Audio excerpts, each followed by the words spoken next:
Gaming here in a best out of 3. Here we go. The winner of this going to be taking on Fresh. As we just found out, they won their series 2-1 over Nullstone Gaming. They are in the grand finals. The winner of this plays them tomorrow in what will be a best out of 5 grand final straight-up matchup. Winner then goes to Thailand and competes in the World Finals with Sync Esports, representing the North American European region. So cannot stress enough how important these matches are.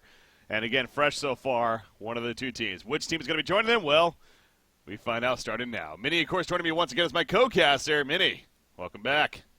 Hey, man, yeah, I'm really looking forward to this game. But, man, the draft is already underway. Both teams are exactly what they want. No extra time was even needed. And kind of interesting from what I can see here already.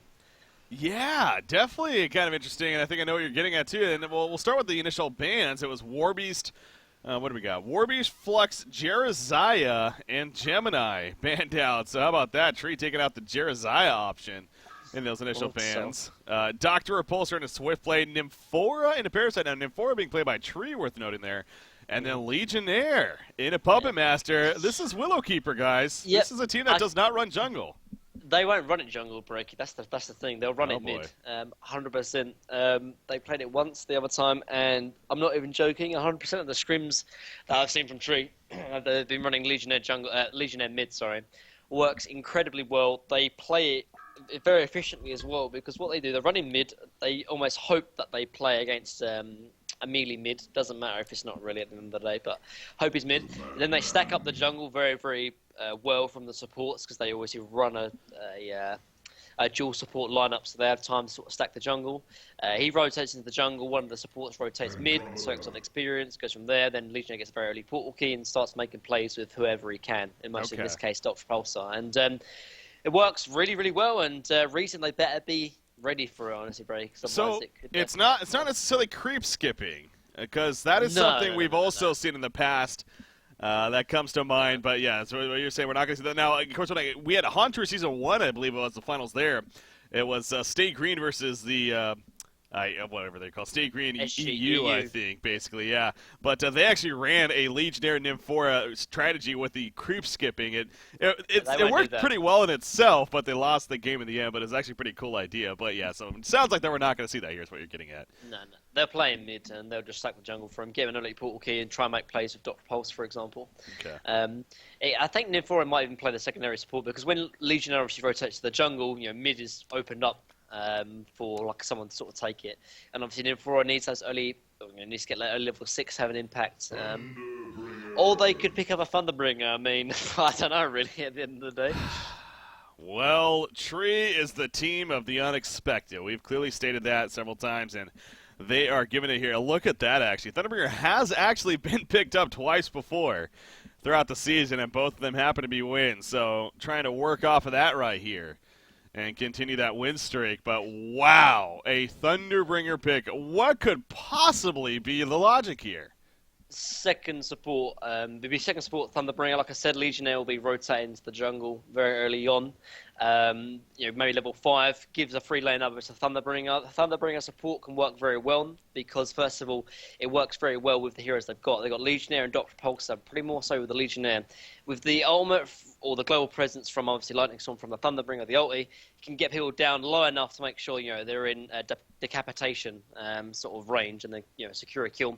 Not only that, obviously you can blast lightning yourself now, so you can de-ward very effectively with that. True. And obviously kind of useful because you can obviously give it to someone else as well for the extra movement speed. So clearly very thought out draft here from Tree. Is it going to work is the question. I'm not 100% sure, right? It's one of those things on paper, yeah, it does sound pretty cool, but at the same time in practice, I don't know, man. I don't know, but this is definitely intriguing. Again, Thunderbringer now, he can farm okay, but especially in the secondary support role, he's not going to have the items to necessarily help with the mana regen and the mana pool at least earlier on. So that's where I'm honestly a little bit worried when it comes to him also being useful. Getting the levels, that's going to be important. It's all going to come down to how they run this Legionnaire. You're kind of getting out with the lane initially and adjusting from there. But boy, oh boy, that is interesting. Magnus, the final pick coming out, by the way. I mean, if you want to be worried for Tree, though, the thing that you should be worried for them is their laning phase. Their laning phase is incredibly weak. They've got a Nymphora that is kind of a weak support anyway. Then you put a Thunderbringer on top of that. It's very, very greedy. And then a Dr. Pulsar in the short lane. very greedy. Seeing as you're going against a Parasite, Parasite will most likely go aggressive duel in here. I'm assuming it's going to be perhaps maybe Puppet Master Andromeda with the Parasite aggressive tri lane, and that's going to kind of screw up Tree's plans, honestly, because like I said, Tree want to stack the jungle, get it all nice and ready for Legionnaire, so Thunderbringer can rotate mid, for example, and if Parasite's there sort of screwing things up, he's not going to be able to do that, unfortunately. So I'm assuming the aggressive tri lane's going to come from Reason, because you want to throw Tree off guard. Tree have this perfect mindset and this perfect sort of strategy. They've clearly thought it out. When they play to their strategy, they play it like clockwork. They're almost like robots kind of thing, the way they do it. But you throw a screw in, you throw a wrench in the sort of the cogs, for example, and it can really take Tree off guard. And I hope that's what Reason try and do here with an aggressive tri lane. Yeah, Tree, talking about trying to catch a team off guard, they're clearly trying to do that with their strategy right here. I mean, now these two teams actually have matched up quite a bit. In fact, I think it was 20 games in total, if I'm not mistaken, seen there, that they have met up against one another. And also something else I actually noticed very late is, Thunderbringer, he was getting close right there, but he does get away. Look at Recent Gaming's lineup. Worth noting, they're running with Chioli over here. Now, usually that wouldn't be interesting, but again, going into these World Finals playoffs, they actually were not playing with Chioli, and said Nier, and then Tankapet actually replaced him because Chioli wasn't going to be able to make it. But I guess today, for whatever reason, Nier can't play, so they actually have Chioli back in. Now, again, he's not going to the Grand Finals even if they do advance on, so he's kind of here in a sense to at least help them get to that point. Obviously, a great player, but that is kind of interesting noting there that Nier isn't here for them. So some more roster changes. And the mystery reveals, but they're not. Parasite looks like he's no aggressive in jungle, which I think is okay, but Andromeda looks like he's sitting mid for the time being. But they're actually changing things up, actually. Legionnaire's actually rotating into the jungle instead, because I'm assuming that they didn't want to run the Legionnaire mid because they thought it'd get shut down by this aggressive dual range lane, honestly, which makes a lot of sense. It throws Tree into a little bit of a sort of somewhat sticky situation, because obviously Legionnaire's not going to have to jungle instead. Legionnaire has to jungle? Oh my gosh, what is going on here? But I can assure you, if the lanes are a little bit different, they'll be running something else. Dr. Pulse in mid, though, it's going to take some pressure, but should be fine. Yeah. But yeah, I mean, the only reason why I'm saying this with absolute certainty is because the last 10 scrims they've run Legionnaire mid like non-stop, and they played it once in the competitive match. I can't remember who they were playing against. Was it? They were playing against. I think it was the lose bracket finals, and they had to beat him. Oh yeah, it was against what's it? Arch Tigers team. Can't remember what the team was called. Coolio? Yeah, Coolio. They were playing against Coolio. Do you remember? They picked it and it just wrecked face. Yeah. But yeah, they're doing it here. But he's running into the aggressive jungle, which is it's okay, I guess. But Parasite's already just rotating him because he knows Legionnaire's not in his own jungle, and he's just going to try and box Legionnaire out, which is the right play to make. Yeah, Parasite was actually getting a lot of pressure from him before. It was good, well played by Fusion right there to get him out of his jungle. But yeah, now with him in the Hellborn jungle, you see Legionnaire kind of picking up on that very quickly here, and will start to fall back as he notices that. He got a good amount of farm, though, before he left, so not the biggest steal in the world. Andromeda headed back towards the middle now, but yeah, no doubt an intriguing start. But also, this does mean Root of Z is in a short lane farming Thunderbringer at this point. Nymphora doing the pull for him, and actually Swiftblade is in a little bit of trouble. Another blast of lightning. Oh, he gets the health potion, no, and actually now Thunderbringer, he's going to take some good damage from the tower right there, so he committed a little bit too much more than necessary. But yeah, he's this... Man, we're going to see a short lane farming Thunderbringer. How about that? Middle lane, though, Dr. Repulsor. He's in a lot of trouble right here. Parasite comes in, Leech Apply. Can he get the Commissar off? Is a question. Yes, he can. And Bloodlust kill in favor of Reason Gaming. So there we go. Yeah, just good rotation. And I guess this is just kind of maybe the weakness of Tree. They're a little bit predictable sometimes. Like people have said, although they pick these kind of weird and wacky heroes, the sort of strategy and style is a little bit predictable. And Reason have literally got their number, though. They know exactly what was going to happen. That's why they run Puppet Master and Andromeda mid, because they're expecting the Legionnaire to be there. And even if Legionnaire's not there, like they're facing against a Dr. Repulsor, and without any kind of escape mechanism and an aggressive jungler like Parasite, they can find kills like that time and time again. So now they're rotating up Dr. Pulse at bottom to try and secure farm, but you can already see Tree there just almost feel a little bit tilted kind of thing, because they're switching up their strategy already, which I guess is good because it's they're stopping any further bad things happening, but still not their initial plan. from the start. Yeah, exactly. So kind of that's where the curveball comes in. But if you are going to do a funky strategy, funky lineup, and you got to almost expect that, hey, it may not work out 100% from off the bat, and you may have to make those rotations. So hopefully Trio's up to the task. And again, so far, especially Legionaries managed to do decent here, 280 gold per minute, going to Striders first. So we'll see how that comes into play. But these GPM charts are very interesting because you look at who's at top, way up there is the Puppet Master at 475. Of course, that Bloodlust skill really excelling him at this point. But yeah, Thunderbringer has rotated to the middle. You got Dr. Pulsar in the bottom, so there's those rotations that you're talking about. And Nymphora is actually getting caught off to the side over here. Nice job from Doctor, though, pulling in Swiftblade and preventing him from committing to a kill. And also, Doctor's going to be fine, so really nice saving play his teammate there. Yeah, I mean, the reason why the GPM difference is so much, though, is because, obviously, Tree, they've rotated out lanes like 2 or 3 times already, so just them running around has wasted quite a bit of time. But it's not too bad so far. Madman's actually mid lane. They're going to try for something on Puppet Master, but Legionnaire, and actually he's still going in here, gets the taunt off. He's taking a lot of counter damage, though. The tower going to finish him off, if anything. Yes, it will be enough auto attack damage, and they didn't have enough themselves to take a Puppet Master. He's trying to kill Madman even, won't be able to do so, but what a hold by Immaboy right there, and they just committed really a little too much. Clearly. 3v1 makes plays happen. Really nice play there. Yeah, just maybe a little bit over-aggressive there from Tree. I can understand they want to try and secure some kills, but they were diving the tower quite heavily. But yeah, really nice play there from Immaboy. Secures that kill. Yeah, coming up to 5 minutes into this game, you definitely feel like Reason Gaming has the good momentum earlier on. I mean, again, Tree, we've seen it so many times where they do pick funky lineups and they actually make it work very well. And also, there's the other side of the spectrum to it. We have also seen them not work out too well. So this is another one of those experiments, you could even say, of is this going to work out? Is this just going to completely backfire? And will people just scratch their heads after the fact, be like, wait, what were they thinking? Well, we still have to find out. But again, early start here says that Reason Gaming looking pretty good, but still plenty of game left. Of course, Boxy has been doing his own thing at the top lane. You mentioned he was in middle for a little bit right there. But he is back out top, and he's farming pretty well, actually. 27-5 now. Well. Gets Magnus, who's 27-7, so pretty much on even with him. Middle lane, though, again, Thunderbringer. Well, that's a big downside of Thunderbringer. He has absolutely no escape, and they take advantage of it right there. Yep, same with Dr. Pulse as well. That's why they rotated down bottom, but yeah, just unfortunately gets caught out by, I think it's Puppeteer's hold, and then obviously the stun from Andromeda, and he's just going to die. Like, the one good thing, though, like, I have seen Thunderbringers work all the way to top lane Madman. Yeah, Madman's dead. That's going to be a dead Madman, yep. Well played right there. No, I was just going to say, with the Thunderbringer, like, I've seen actually a lot of Thunderbringers work quite well with 1v2. Like, I've seen Mickey play it 1v2 and it works very well, but it's because you can keep a very good distance because you can just get last hits with Chain Lightning. Like, you come up just to get last hits with Chain Lightning, and as long as your positioning is good, normally you can't really get picked off here.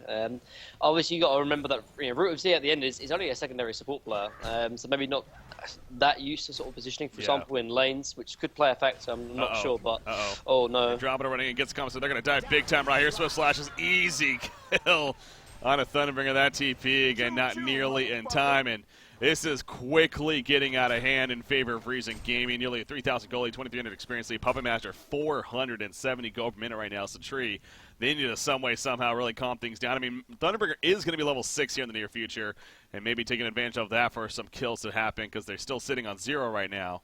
But clearly, Reason Gaming just has their number, and they're making an example of, hey, you're going to pick funky heroes. We're going to pick solid heroes that we know work well and make it work as a result. So, Tree, it's going to be up to them to. We'll have to wait and see how these funky picks kind of play out here as this game continues to develop. I think if they're going to try and get back in the game, they need to get a very early portal kill on Legionnaire and then try and set up kills with that because Nymphora is not level 6, they can't really set up kills with that, and Dr. Pulsar just wants to continue his farm because he's already had 1 death to his name already. So, yeah, I think the only sort of way they can really rotate up and look for aggression is with the portal key from Legionnaire, which he's farming, I mean, decently, I guess, and obviously he's in the jungle now and can hopefully make his way towards that. But one thing's for sure, though, they need a lane ward here for mid. Like, he's died 2 or 3 times, though, not really to his detriment, honestly. Like, he's just been getting caught out by like Andromeda or Swiftblade, whoever it is, because he doesn't have any vision up here.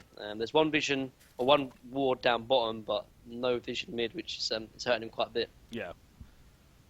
Yeah, some rotations back and forth right here. Again, DC Thunderbird is level 6, so it's not the most damage necessarily early on, especially only 210 magic damage, but still, the fact it is that global and of course can assist for a kill just enough to help finish somebody off ideally. Swiftblade, though, look at Swiftblade continue to roam around. Now he's going to be spotted right there. Well played by Thunderbird. I think that's why he used it. Definitely. They saw him pick up Invis, so they knew they should use it. So yeah, pretty good play. Going back to, obviously, we talk about Flux using his ult for vision. Obviously, Thunderbreaker can do the same as well. So yeah, nice plays. Definitely. Now, I think it's safe to say, Flux has a little more sense to it. Maybe not as much as Thunderbringers, but still, it has that purpose and can be used for that. The cooldown, though, it's longer at the level 2 and the level 3 especially. Flux is down to 60 seconds, where Thunderbringers is 100 seconds. So, but yeah, it has that purpose. Yeah.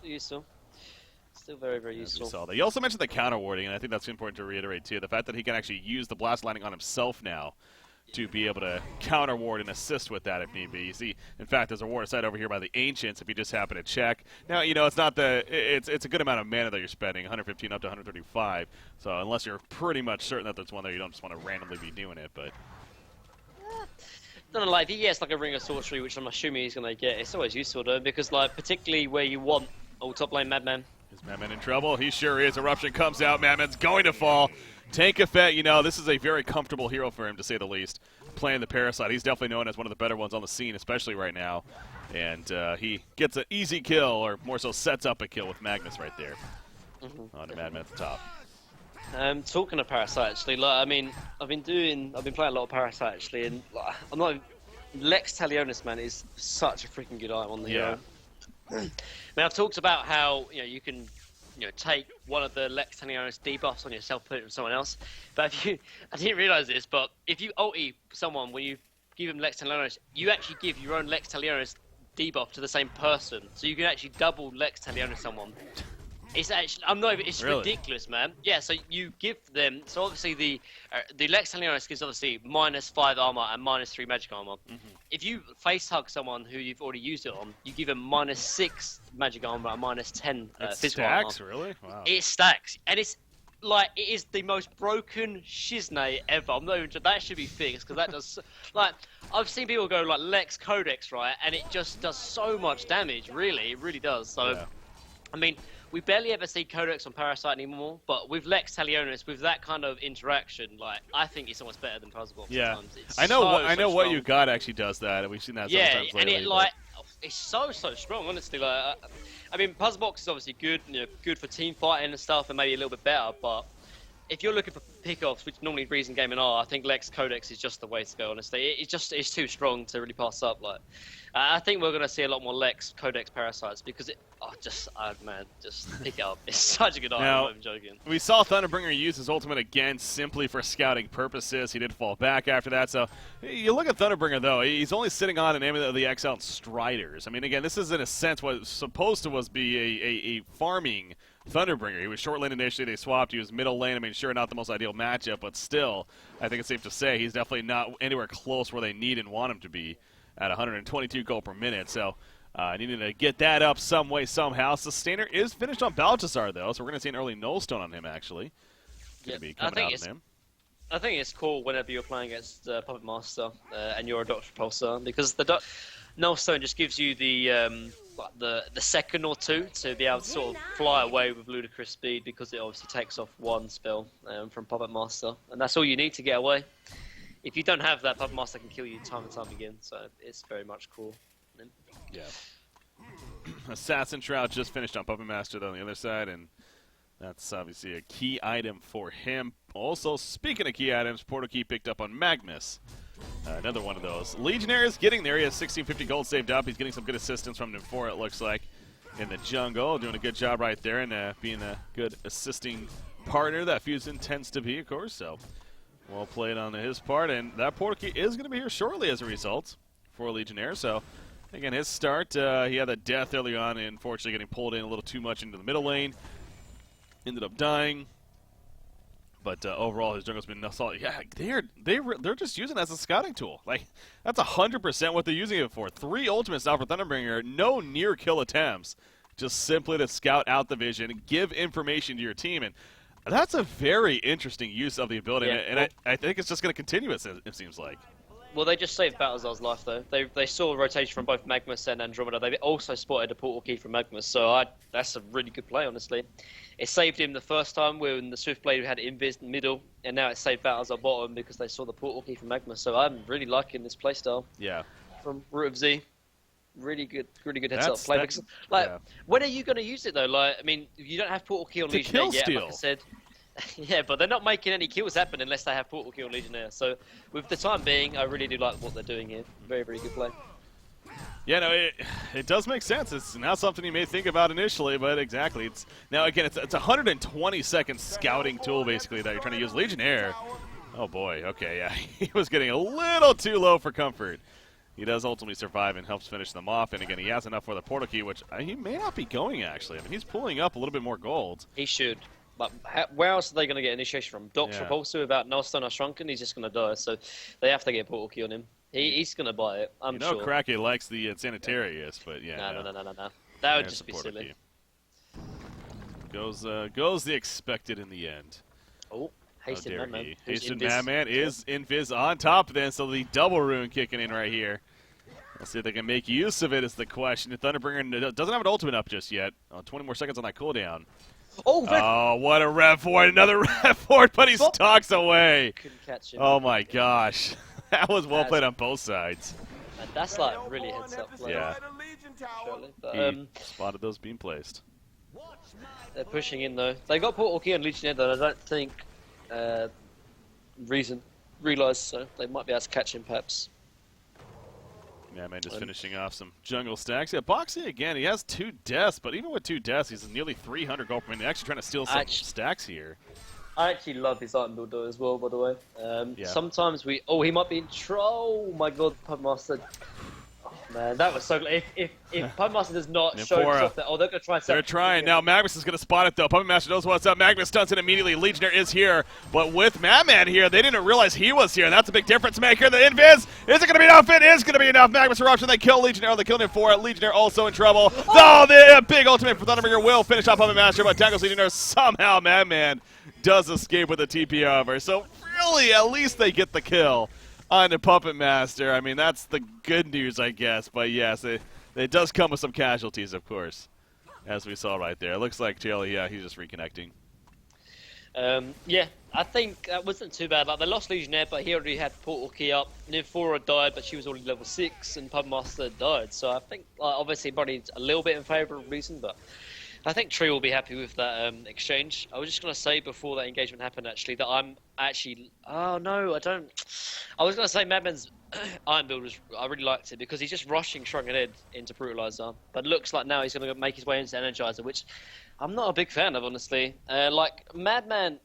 I've been playing him quite a bit in TMM, and all you need to be incredibly effective is Shrunken Head and Brutalizer. Your skills do the rest. Like, you do so much work. Like, you can have 100 GPM, as long as you have Shrunken Head and Brutalizer, you are very, very useful.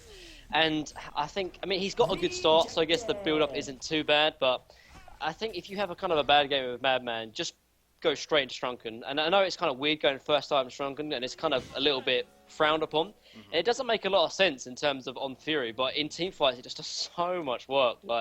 So I just think just going Shrunken into Brutalizer as quick as possible does so much work in team fights, because then he can just sit on Puppet Master, and even though he's got like a lot less GPM, he can do more work almost. But top lane talking to Madman. Yeah, he's gonna get caught out right here. Andromeda coming in to finish off the job, but couldn't get their time. Does dust, but it was just too late. Dr. Pulsar flies in now. They knew that he was coming, so that's why they started to fall back. Denoson is gonna be taken off right there. However, Dr. Pulsar still good. Madman going back in. What a word of revelation. Kelly's on top of that man with these Rev Voids. See, Parasite takes over the creep, and now here comes the Invis Puppet Master with that Assassin Shroud. That'll be enough to get back, or will it be? Nice line stun from Zane right there. Beautiful play as they get him forward and are not able to get Dr. Pulsar, though. And the TP, whoever that was, is canceled in the end. I think that was Legionnaire. Yeah. Zane did some 2 good stuns there. First of all, gets the Dr. Pulse and the Madman to secure that cure, then the big line stun there as well. Zane's on top of it, man. Really on top of it. But just going back to the Madman, though, like, I think Energize isn't going to do anything for him, whereas Shrunken Head is going to do something for him in this game. Just just rush it. Like, it seems the most counterproductive way of playing. Like, you just rush Shrunken Ed, but on a hero like Madman, you get Shrunken Ed, then you get Brutalized, and then you become like a god hero. I'm not even joking. It seems really weird, but for some reason it works, and I would like to see him gone it. But he looks like he's going to most likely build up Energized. He's got the Major Totem and the Soul Scream ring, but it's just going to delay his Shrunken Ed, and he's not having the greatest of games, though. Yeah. Only 0-3-1. 290 GPM isn't too bad, I guess, but, you know. Look at Embry here. He's looking for a chance. He has Swift Slash ready to go now. It's only level 1 Swift Slash is, so I don't think he's going to be able to do nearly enough. Magma's still coming in. Dr. Pulsar, he could be in a lot of trouble right here.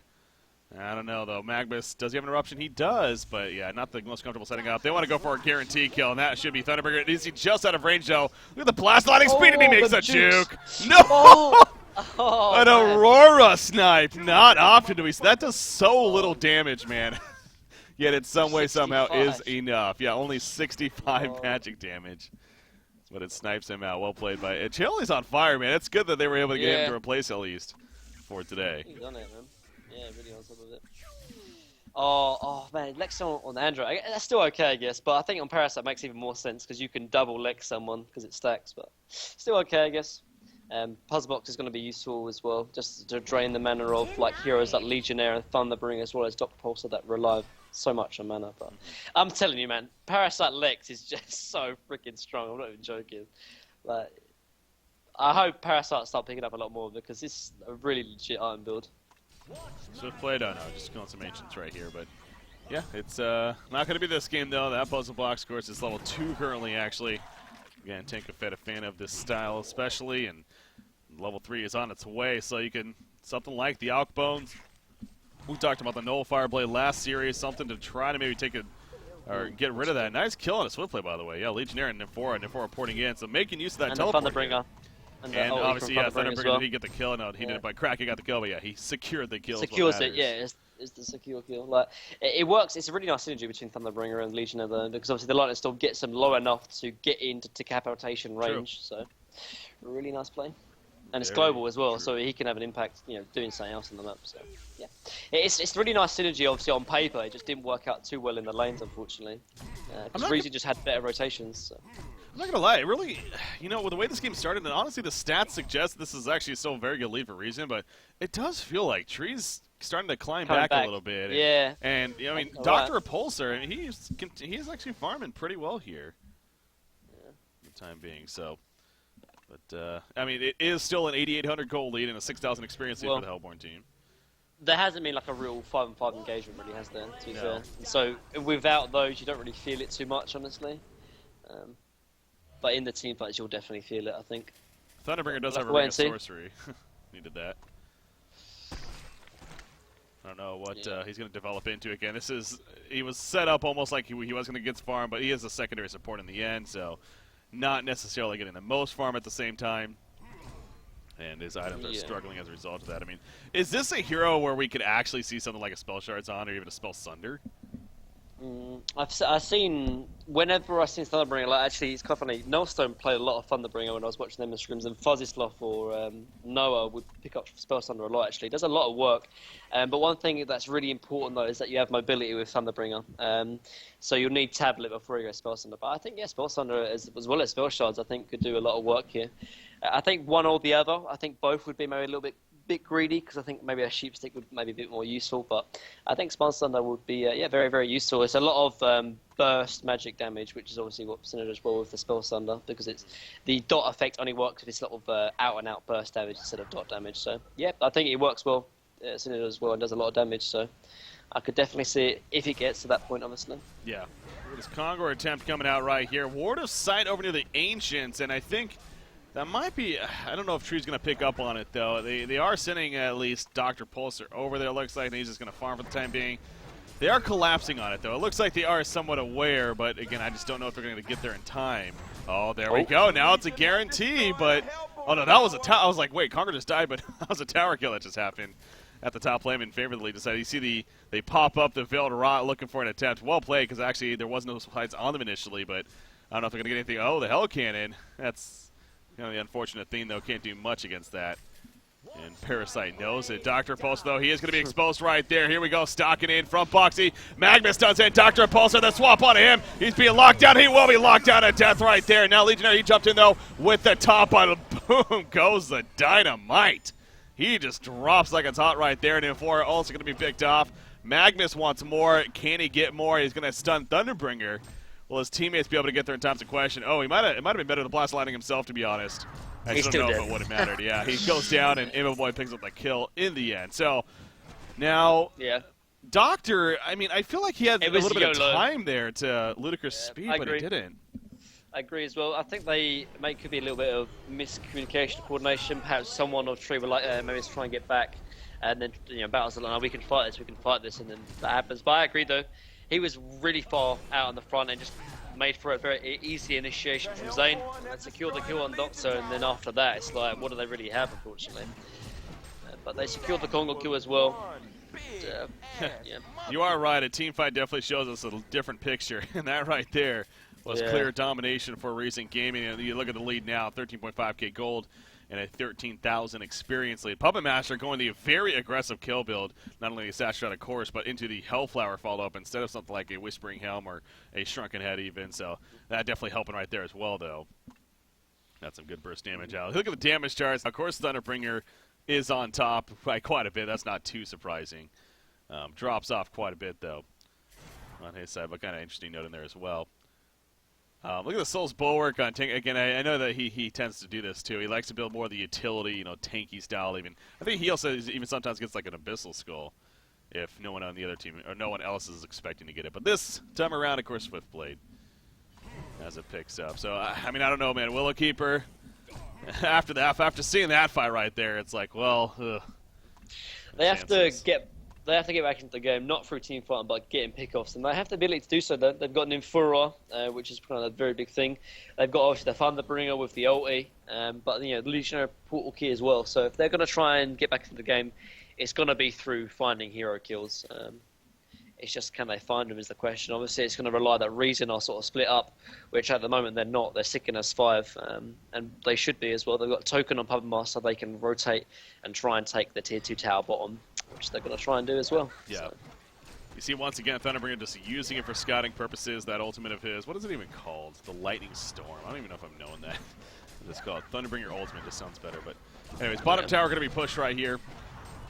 No defense being put up. This is the last outer tower. And Recent Gaming gets it with ease. So, yeah, you also see Mystic Vestments. Of course, technically even Andromeda has one with that Lex Talionis, now level 3 here. The only one without is Magnus, and, he's good enough here with the Tablet Portal King and Steam Boot, so not the biggest deal in the world. But it is a level 1 Thunderbringer on top of that, to be fair, so it's not like he's putting out the most damage, or level 1 Ultimate, I should say.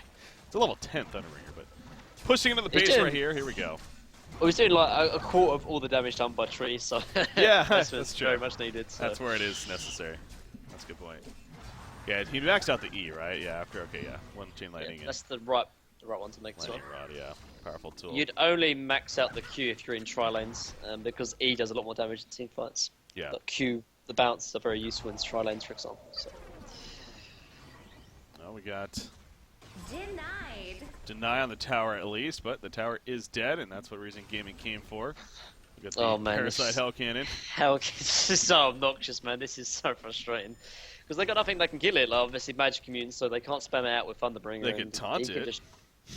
Yeah, but that's like really overextending though in terms of the positioning. So it's pretty silly. If they do that, then he's just gonna die. He could technically decapitate it. He only has 500 life. I guess it's 450 right now. So. Can you do that? Against it doesn't work against maybe an enemy unit with less than. I don't see why not. I don't see why not either. Yeah. I don't actually know it though. So I play a lot. Right, so. I play a lot of Legionnaires, so I should know this, but I have no idea. So. I mean, as long as that's like a physical thing, and I think it is. I mean, it goes through Shrunken Head. I'm pretty sure. So yeah. So anyways, he's not going to do that, obviously. But I think even if he does do that, he's still kind of over-committing kind of thing. So. Getting a low, but I mean, you just see that. Like, they killed the Rax, and actually Parasite goes in after the fact. Thunderbringer the jump choice. He goes down immediately off the bat. He's not buying back. And Legionnaire, he didn't do much either. Just too much damage. And I wonder if Willowkeeper's going to see that fight and be like, you know what? this strategy, whatever it was, just did not work.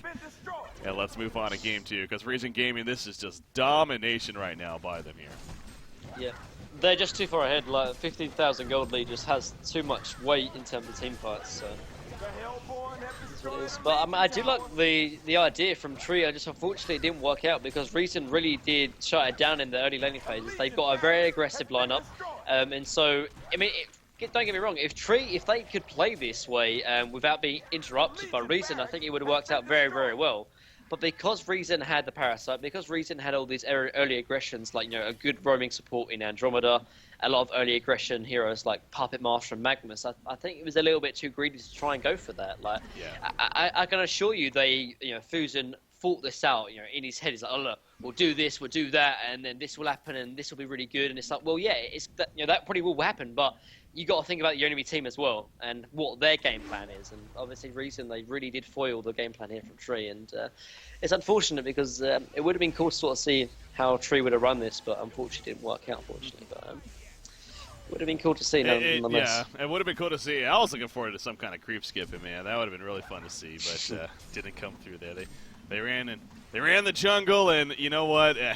Honestly, I go back to this is a team that just does not run jungle. And yeah, you are right. They did run a Legionnaire jungle last. They didn't want to run the Legionnaire jungle, though. I can assure you that they wanted to run it mid. And yeah, the last time they ran Legionnaire, it was mid as well. So, but yeah, they were forced to run it. Yeah. It's like if they wanted to run a Legionnaire jungle, Brutality would have been playing it, not Krake. So you knew exactly who was going to be playing mid. That's but, true. Is what it is. Well, they tried, came up short. Now, again, and I know I say this a lot, honestly, but it really does fit here once again. A team getting dominated in the first game, and you can definitely say that's been the case here in favor of Reason Gaming. Doesn't necessarily mean this is going to be a quick series. We've seen it many times before where the other team comes back and forces a third game and makes you realize that the lineups definitely play a big role in the games here. So, simply missing the draft here. Yeah, it's just one of those things where it's like the strategy didn't line up. Like normally, if someone gets beaten this hard, it's either two things: either they get outplayed, which wasn't the case, or they just kind of get out-strategized / kind of drafted. And this was kind of the factor here. And sometimes I see this with Tree though: either it works or it doesn't. And in this game, it just didn't. But look at oh my gosh! What a scout from Tioli right there. Those spider senses. Legionnaire does jump in, however, gets the taunt off. Dr. Pulsar, but Legionnaire just died immediately. Doctor goes down. I don't know. I mean, what gave him the inclination to just say, "Hey, let me Aurora right on top of them"? I have no clue. That but presence of mind is just. I mean, the game was probably over anyways, but jeez. We talk about how good TPS Price is, man, but like, throughout this game as well. But like plays like that is just insane, man. Like I know there's no hacks in Han, man, but that was fishy. Yeah, that was fishy pretty right fishy. there. No, that was well played. But that's just insane game sense, honestly. And I mean, normally we don't give a lot of credit to supports, but play like that is just insane. Really well played. Yeah. Again, he was part of their core roster going into these playoffs, but we found out last minute that Tankafet would be replacing him, not because he's a bad player, but just because he wasn't going to make it to Thailand, unfortunately. He wasn't going to be able to if they did qualify, so they figured might as well run with a different 5, and that's where Tankafet came in. However, again, I'm getting word that apparently Nier's at his parents' birthday party, which, understandable there, that plans came up, but hey, Tioli's stepping in just fine. He's still obviously a good player, and to say the least. It's nothing against Nier, but they're not necessarily missing him here, at least so far.